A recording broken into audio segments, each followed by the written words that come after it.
غازی علم الدین شہید اس وقت ایک قاتل کے طور پر عدالت میں موجود تھے، تو قائد اعظم نے یہ نہیں کہا کہ یہ شخص قاتل نہیں ہے۔ تو آپ یہ دیکھیے 36 میں ان کا ایک مقدمہ ہے، ریاست ٹونک کے اسماعیل علی خان تھے، ان کا مقدمہ ہے، تو اس میں قائد اعظم نے 1500 روپے روزانہ کے حساب سے فیس لی ہے۔ جو حق کو پہچان کر اپنی ذات، ماحول اور مصلحتوں سے بلند ہو جائے، قائد اعظم ایسے ہی انسان تھے۔ سو اب میں بمبئی واپس جاؤں گا، آپ مجھے پھر دعوت دیجیے گا، میں اپنے پیسے سے ٹریول کر کے آؤں گا اور آپ کا استقبالیہ اٹینڈ کروں گا۔ نہیں، منطق، دلیل اور اصول پر تھی۔ یہی وصف بعد میں ان کی سیاست کا بھی جوہر بنا۔ اس کے لیے انہوں نے مثال دی کہ ایک کا ہیرو دوسری قوم کے لیے دشمن کا درجہ رکھتا ہے اور دوسرے کا دشمن ایک قوم کے لیے ہیرو کا درجہ رکھتا ہے۔ تو میری سمجھ میں نہیں آتا سیکولر آدمی کیسے نماز پڑھ سکتا ہے۔ اسٹینلی والپوئٹ جناح آف پاکستان میں لکھتے ہیں، دنیا میں بہت کم لوگ ایسے گزرے ہیں جنہوں نے تاریخ کا دھارا بدلا ہو۔ انسان کے سامنے کبھی کبھی ایسی عظمت آ کر کھڑی ہو جاتی ہے جسے بیان کرنے کے لیے مبالغہ ناگزیر ہو جاتا ہے۔ میر کو خدائے سخن کہا گیا، دیوان غالب کو ہندوستان کی الہامی کتابوں کے برابر رکھا گیا۔ یہ مبالغے ہیں، مگر ایسے مبالغے جن کے بغیر عظمت کا حق ادا نہیں ہوتا۔ اور جب قائد اعظم محمد علی جناح کا ذکر آتا ہے تو تاریخ کو کسی آرائش، کسی تشبیہ یا کسی مبالغے کی حاجت نہیں رہتی۔ سوال یہ نہیں ہے کہ قائد اعظم کیوں تھے، اصل سوال یہ ہے کہ قائد اعظم کون تھے۔ 25 دسمبر 1876 گجرات کے علاقے کاٹھیاواڑ سے تعلق رکھنے والے ایک خاندان میں کراچی میں ایک بچے کی پیدائش ہوتی ہے، جس کے بارے میں کسی نے نہیں سوچا تھا کہ یہی بچہ بر صغیر کے مسلمانوں کی تقدیر بدل دے گا۔ I thank your excellency for your expressions of goodwill and good wishes for the future of Pakistan. It will be our constant effort to work for the welfare and well-being of all the communities in Pakistan. محمد علی جناح ابتدا ہی سے غیر معمولی ذہانت، خودداری اور ضبط نفس کے حامل تھے۔ لندن میں قانون کی تعلیم اور لنکنز ان سے وابستگی نے ان کی شخصیت میں قانون، دلیل اور اصول کی بنیاد مضبوط کر دی۔ ممبئی کی عدالتیں آج بھی گواہ ہیں کہ محمد علی جناح صرف مقدمات نہیں لڑتے تھے، بلکہ اپنے استدلال، دیانت اور قانونی بصیرت سے قانون کو خود بولنے پر مجبور کر دیتے تھے۔ ان کی شخصیت کا جو سب سے پہلا رخ ہمارے سامنے آتا ہے وہ ان کا نظم و ضبط ہے، ان کی اصول پسندی ہے۔ اب اس کی مثال کے لیے آپ یہ دیکھیے کہ قائد اعظم نے جب غازی علم الدین شہید کے مقدمے میں عدالت میں پیش ہو کر اس کی پیروی کی تو قائد اعظم نے ان شواہد کی نفی نہیں کی جو اس مقدمے کے حوالے سے پیش کیے گئے تھے، یعنی کہ غازی علم الدین شہید اس وقت ایک قاتل کے طور پر عدالت میں موجود تھے، تو قائد اعظم نے یہ نہیں کہا کہ یہ شخص قاتل نہیں ہے۔ انہوں نے اس کا اعتراف کیا کہ جو واقعہ بیان کیا گیا ہے وہ ہوا ہے، لیکن اس کے ساتھ قائد اعظم نے جو دلائل دیے ان میں اصرار کیا کہ دیکھیے اس واقعے کو عام قتل کی واردات سے مختلف صورتحال میں دیکھنے کی ضرورت ہے، اس لیے کہ یہ ایک خاص مذہبی پس منظر میں واقع ہوا ہے۔ اور دوسری بات، ان کی اصول پسندی یا ان کی انصاف پسندی کا اندازہ اس سے لگائیے کہ انہوں نے اس مقدمے کی پیروی کرتے ہوئے عدالت سے یہ استدعا بالکل نہیں کی کہ میرے موکل کو باعزت بری کر دیا جائے، بلکہ انہوں نے یہ کہا کہ جو سزائے موت آپ نے اس ملزم کو دی ہے اس کو سزائے عمر قید میں تبدیل کر دیا جائے۔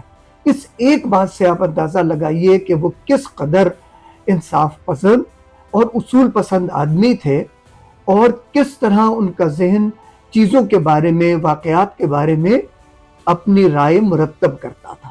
قائد اعظم کی وکالت کے حوالے سے بہت سارے واقعات ہیں، جیسا کہ میں نے عرض بھی کیا تھا کہ وہ جب مجسٹریٹ کے عہدے پہ فائز تھے تو آخر میں وہ جب 6 مہینے مکمل کر کے انہوں نے اسے چھوڑا اپنا، تو جو سر چال چارلس اولیونٹ اس وقت وزیر قانون تھا، اس نے قائد اعظم کو کہا کہ آپ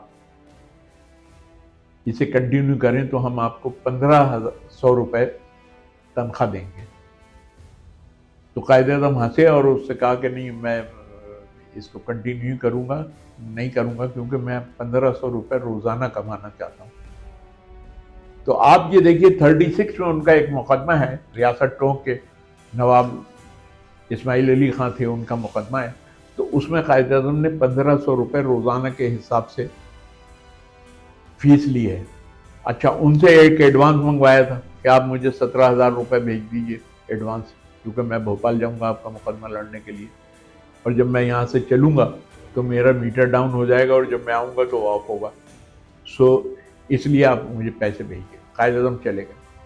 آپ دیکھیے اس آدمی کو کہ وہ جب مقدمہ لڑا تو 3 منٹ میں فیصل کرا دیا انہوں نے مقدمہ۔ تو جب باہر نکلے تو بھوپال کے بہت سارے لوگ جمع ہو گئے تھے وہاں کورٹ کے باہر۔ انہوں نے سب نے کہا کہ ہم آج رات کو آپ کو استقبالیہ دینا چاہتے ہیں، تو انہوں نے منع کر دیا۔ انہوں نے کہا نہیں، اس وقت میں کلائنٹ کے پیسے پہ آیا ہوا ہوں اور وہ میرا میٹر ڈاؤن ہے، تو یہ جو میں آپ سے بات کر رہا ہوں یہ بھی میں بددیانتی کر رہا ہوں، مجھے بات بھی نہیں کرنا چاہیے آپ سے۔ سو اب میں بمبئی واپس جاؤں گا، آپ مجھے پھر دعوت دیجیے گا، میں اپنے پیسے سے ٹریول کر کے آؤں گا اور آپ کا استقبالیہ اٹینڈ کروں گا۔ اس طرح کے آدمی ہے۔ پھر وہ 17,000 روپے کا حساب بنایا انہوں نے، جو ان کے ریکارڈ میں موجود ہے، اور اس کو بھیج دیا نواب اسماعیل علی خان کے پاس۔ اس میں سے جو پیسے بچے تھے 2,000 روپے کے قریب، اس کا ایک چیک بھی ساتھ دیا۔ وہ کم بولتے مگر جب بولتے تو فیصلہ بدل جاتا۔ جناح کی وکالت کی بنیاد جذبات نہیں، منطق، دلیل اور اصول پر تھی۔ یہی وصف بعد میں ان کی سیاست کا بھی جوہر بنا۔ 1906 میں مسلم لیگ قائم ہوتی ہے، مگر جناح اس وقت کانگریس کے پلیٹ فارم پر ہندو مسلم اتحاد کے سفیر کہلاتے ہیں۔ 1919 تک کانگریس کے ساتھ رہے۔ سروجنی نائیڈو نے ہندو مسلم اتحاد کا سفیر کہا۔ پھر ان کی زندگی میں ایک ایسا فیصلہ کن موڑ آیا جہاں تاریخ کے کئی باب یکے بعد دیگرے رقم ہوئے۔ 14 نکات کی صورت میں مسلمانوں کے سیاسی حقوق کا واضح خاکہ سامنے آیا۔ تحریک خلافت کے ہنگاموں میں اصولی اختلاف نے انہیں سیاست سے عارضی کنارہ کشی کرنے پر مجبور کیا، مگر یہ خاموشی شکست نہیں تھی۔ قائد اعظم کی سیاسی زندگی میں بہت بڑا موڑ اس وقت آتا ہے جب وہ کانگریس چھوڑ کر مسلم لیگ اور اس کے افراد کے ساتھ ایک ایسے پلیٹ فارم پر کھڑے ہو جاتے ہیں جہاں وہ مسلمانوں کے لیے، ہندوستان کے مسلمانوں کے لیے ایک آزاد قومی ریاست کا مطالبہ کرتے ہیں۔ اب اس پر جب ہم غور کرتے ہیں تو اندازہ یہ ہوتا ہے کہ قائد اعظم جب مشترک آزادی کی جدوجہد کانگریس کے ساتھ کر رہے تھے تو اس وقت بھی ان کے پیش نظر ایک ہی اصول تھا، اور وہ اصول یہ تھا کہ ان کی قوم کو آزاد زندگی گزارنے کا حق حاصل ہونا چاہیے۔ اور جب انہوں نے کانگریس سے لا تعلقی اختیار کی اور مسلم لیگ کو جوائن کیا تو دراصل یہی وہ اصول تھا جو ان کی زندگی میں اتنے بڑے سیاسی واقعے کا سبب بنا، اس لیے کہ انہوں نے اس زمانے میں مسلمانوں کو پیش آنے والی صورتحال اور ہندو سیاسی قیادت کے رویے کو دیکھتے ہوئے یہ فیصلہ کیا کہ دراصل اس ملک میں یہ دو افراد، یہ دو جماعتیں یا دو قومیں ہیں جو اس ملک میں پرامن طور پر نہیں رہ سکتے، اس لیے کہ ان کے نظریات میں بعد المشرقین ہے۔ اور اس کے لیے قائد اعظم نے اپنی تقاریر میں، اپنی گفتگوؤں میں، اپنے انٹرویوز میں اور اپنے خطوط میں یہ بات بہت زور دے کر کہی کہ ہندو اور مسلمان دراصل متضاد صورتحال میں زندگی گزارتے ہیں اور ان کی آئیڈیالوجی بھی الگ الگ جہتوں میں اپنا اظہار کرتی ہے۔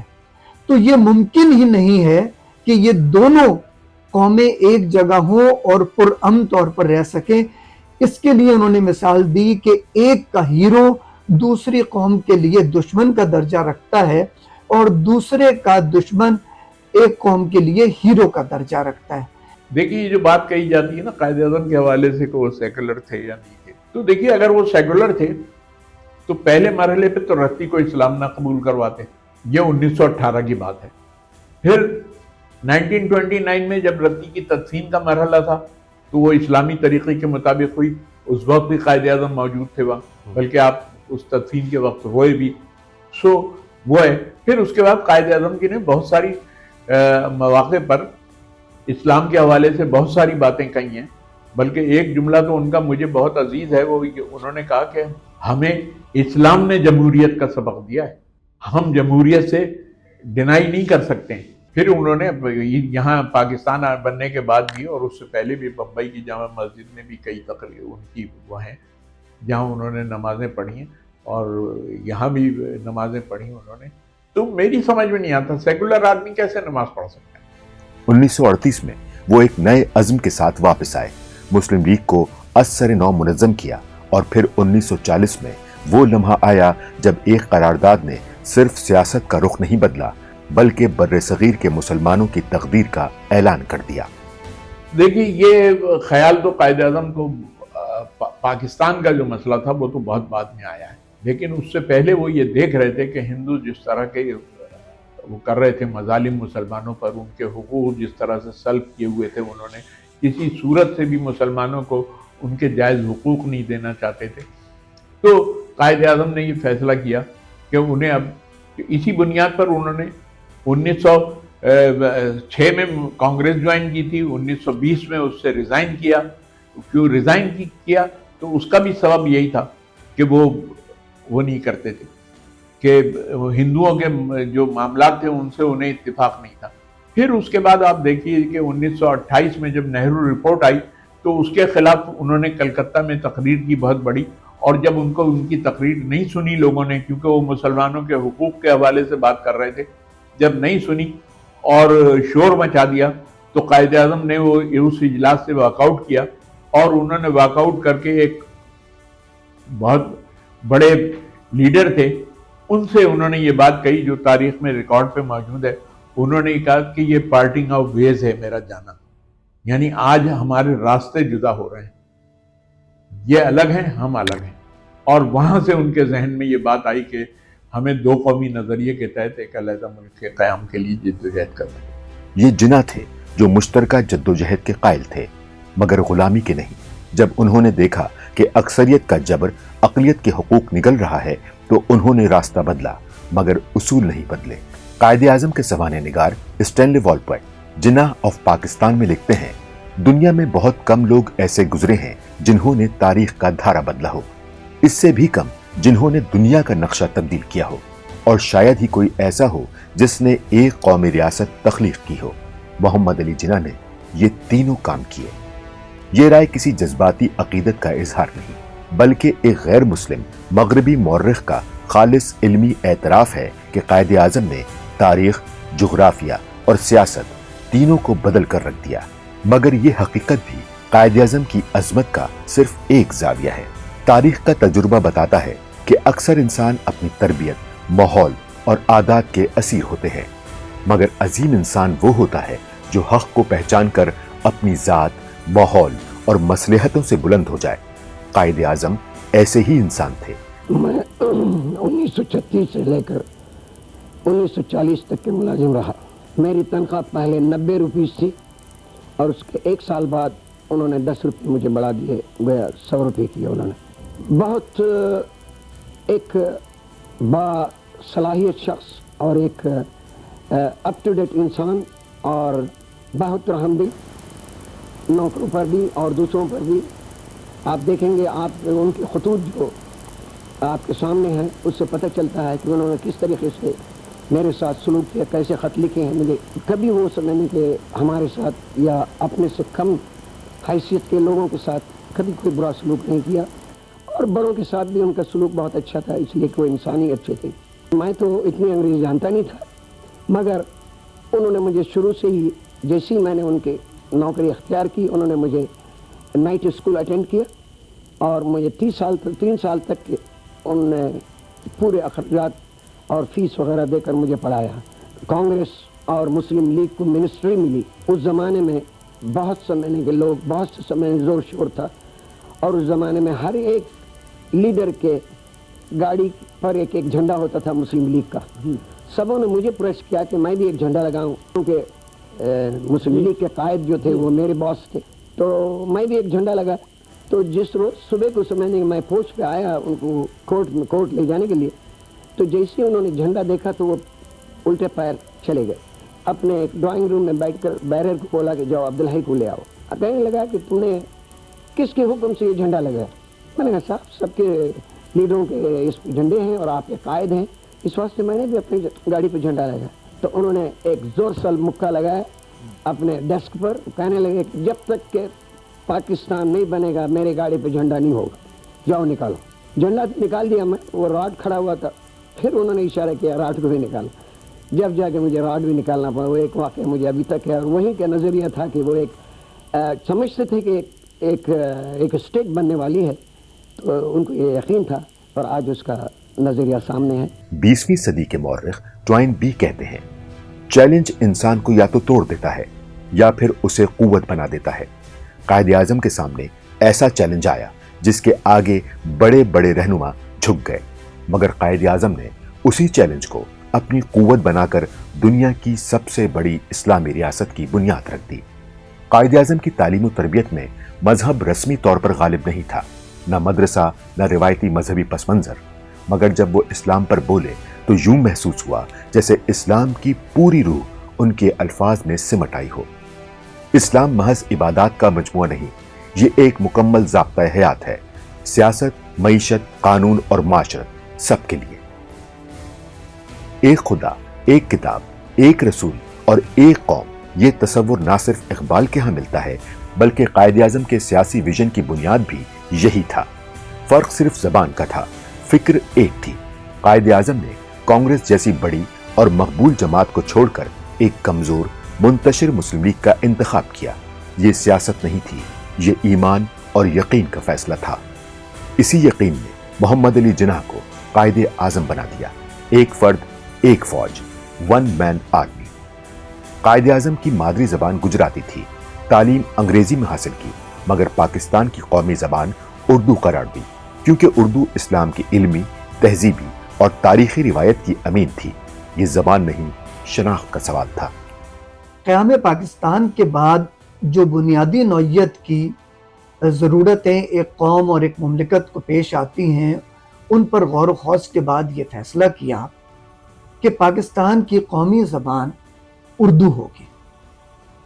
آج اس حوالے سے ہمارے سامنے ایک نہیں متعدد سوالات ہیں، اور ہمیں ان پر غور بھی کرنا چاہیے کہ آخر کیا وجہ ہوئی کہ قیام پاکستان کے بعد جو بات قائد اعظم نے ابتدائی چند ہفتوں یا چند مہینوں میں جان لی تھی اور سمجھ لی تھی، وہ ہمارے بعد کے حکمرانوں کی سمجھ سے کیوں بالا تر رہی. واقعہ یہ ہے کہ قائد اعظم نے اس بنیادی مسئلے کو سمجھ لیا تھا کہ اردو وہ واحد زبان ہے جو اس مملکت کے تمام لوگوں کو نہ صرف ایک دوسرے کے قریب لا سکتی ہے بلکہ ایک دوسرے کا مافی الضمیر، ایک دوسرے کا مدعا اور ایک دوسرے کے خیالات میں شرکت کا موقع بھی فراہم کر سکتی ہے. اس کے علاوہ ایک اور بات بھی ان کے پیش نظر تھی، اور وہ یہ بات تھی کہ اردو وہ واحد زبان ہے جو اس خطے میں بولی جاتی ہے جس نے مسلمانوں کے تہذیبی، ثقافتی اور مذہبی ورثے کی پوری نمائندگی کی تھی. اور یہ زبان ہمارے ہاں تمام قوموں میں بولی اور سمجھی جاتی تھی. اس میں وہ سارے تاریخی واقعات، حقائق، تہذیبی رویے اور ثقافتی عناصر پوری طرح اجاگر ہوئے تھے، اور وہ سب لوگوں میں اپنے ابلاغ کی بہترین سطح رکھتے تھے. یہی وجہ ہے کہ قائد اعظم کے نزدیک یہ معاملہ فوری طور پر سمجھنے اور عمل میں لانے کا تھا کہ اردو کو پاکستان کی قومی زبان ہونا چاہیے. اردو جو تھی ہماری تحریک پاکستان کی بھی زبان تھی، اور اس سے پہلے ہندوستان میں مسلمانوں کی بھی زبان تھی۔ سر سید احمد خان نے اردو کے معاملے پہ جب ہندوؤں نے برج بھاشا کو وہ کرنا چاہا تو انہوں نے اس وقت بھی سر سید احمد خان نے اسٹینڈ لیا تھا، اور یہ مسلم لیگ کے جو منشور تھا اس میں بھی یہ بات شامل تھی کہ آپ کو اردو جو ہے اس کو آگے رکھنا ہوگا، اسے اس پر زور دینا ہوگا۔ تو اگر کہ آپ دیکھیں ہماری اصولی طور پر مسلمان تھے تو ہم تو عربی سے بھی قریب ہونا چاہیے تھا نا۔ آپ کو یہ بات میں اس مرحلے پر آپ کو اور گوش گزار کرا دوں کہ مسلم لیگ جب قائم ہوئی ہے تو اس کے لیٹر ہیڈ پہ اوپر جو تھا وہ جہاں آل انڈیا مسلم لیگ کا ہوا تھا اس کے اوپر ایک لکھا ہوا تھا وَاعْتَصِمُوا بِحَبْلِ اللَّهِ جَمِيعًا۔ تو ہماری پالیٹکس جو تھی ہم نے قرآن سے ڈرائیو کی تھی ساری کی ساری، صحیح وہ تو قائد اعظم بھی لادیاں تو اس پالیٹکس کا حصہ تھے، تو وہ بھی ان تمام چیزوں سے بہت بہتر طور پر واقف تھے، اور انہوں نے ایک مرحلے پر اپنے سیکرٹری مطلوب اللہ حسن سید سے کہا کہ تم یہ اردو کے خط پڑھ کے مجھے سناؤ جو میرے نام آتے ہیں، تو مطلوب اللہ حسن سید اردو کے خط پڑھ کے سناتے تھے، تو سنتے تھے اور سمجھتے تھے۔ انہوں نے کہا کہ بھائی میری تو زبان جو ہے وہ تانگے والوں کی زبان ہے، اردو جو ہے میں جو بولتا ہوں وہ تو ٹوٹی پھوٹی اردو بولتا ہوں۔ انہوں نے ایک تقریر میں بھی کہی یہ بات۔ قائد اعظم کی عظمت کا ایک انوکھا پہلو یہ بھی ہے کہ پاکستان بنانے کے بعد وہ بھارت کے مسلمانوں کی قیادت کے لیے خود پاکستان چھوڑنے پر بھی آمادہ تھے۔ سہروردی کو بنگال میں رہنے کا حکم دیا کہ وہاں کی مسلم آبادی محفوظ ہے۔ یہ تاریخ میں اپنی مثال آپ ہے، خالق کا اپنی تخلیق سے بڑا ہونا۔ بدقسمتی سے قائد اعظم کے بعد یہ ریاست ان ہاتھوں میں چلی گئی جو نہ نظریہ سنبھال سکے نہ امانت۔ 1971 میں ملک ٹوٹا اور یوں محسوس ہوا جیسے قائد اعظم کو دوسری بار دفن کر دیا گیا۔ چاہے جس پہلو سے اس پر غور کریں، ہم پہنچتے ایک اداسی، ایک افسوس کی منزل تک ہی ہے۔ اس کی وجہ یہ ہے کہ ہم نے ایک قوم کی حیثیت سے جو وطن، جو مملکت حاصل کی تھی، اپنے قیام کے محض 24 برس کے بعد وہ مملکت دو لخت ہو گئی۔ یہ سچی بات یہ ہے کہ ایک آئیڈیالوجی کی شکست نہیں ہے، بلکہ ہماری سیاسی ناکامی ہے، اور سیاسی ناکامیاں قوموں اور تہذیبوں کی زندگی میں اس وقت وقوع پذیر ہوتی ہیں جب سیاستدان دانش مندی اور بردباری کے ساتھ قوم کے معاملات، اس کی ضرورتوں اور اس کے واقعات و حالات سے اغماض برتتے ہیں، اور اپنی کسی سیاسی افادیت کے لیے، اپنے کسی سیاسی مفاد کے لیے، اپنی کسی سیاسی ضرورت کے لیے ان حقائق کو نظر انداز کرتے ہوئے وہ اقدام کرتے ہیں جو اس قوم اور ملک کے حق میں درست نہیں ہوتا۔ اور ہمارے ہاں بھی 71 کا واقعہ دراصل ایک ایسا ہی اقدام ہے۔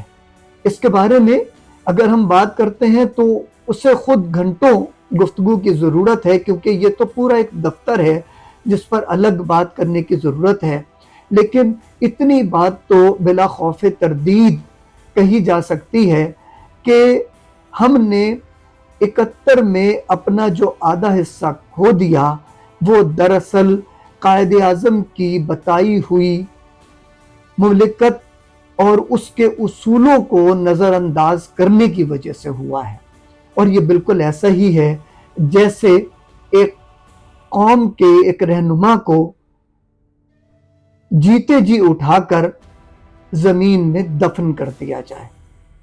اور یہ ہماری مملکت کا وہ سانحہ ہے جس پر ہمیں بات کرتے ہوئے قائد اعظم کے اصولوں کو ایک بار دوبارہ سمجھنے کی ضرورت ہے، اور اپنی سیاسی زندگی میں ان سے رہنمائی حاصل کرنے کے لیے انہیں دوبارہ اپنانے کی ضرورت ہے۔ بات یہ قائد اعظم کے انتقال کے بعد ہم ان کے اصولوں سے، ان کے فرمودات سے، اور وہ جس طرح سے پاکستان کے عوام کو کی تربیت کرنا چاہتے تھے اور جس طرح سے پاکستان کی ریاست کو وہ آگے لے جانا چاہتے تھے، اس تمام چیزوں سے ہم نے انحراف کیا، جس کے نتیجے میں ہمیں شدید ترین نقصانات کا سامنا کرنا پڑا، جس میں سے ایک نقصان یہ بھی تھا کہ ملک ٹوٹ گیا۔ قائد اعظم محمد علی جناح کی شخصیت پر اگر صرف ان کے خطابات اور فیصلوں کی بنیاد پر بات کی جائے تو بھی ان کی عظمت نمایاں ہو جاتی ہے، مگر جب دنیا کے نامور مورخین، دانشور اور اسلامی مفکرین ان کا جائزہ لیتے ہیں تو یہ عظمت ایک فرد کی نہیں بلکہ ایک عہد کی علامت بن جاتی ہے۔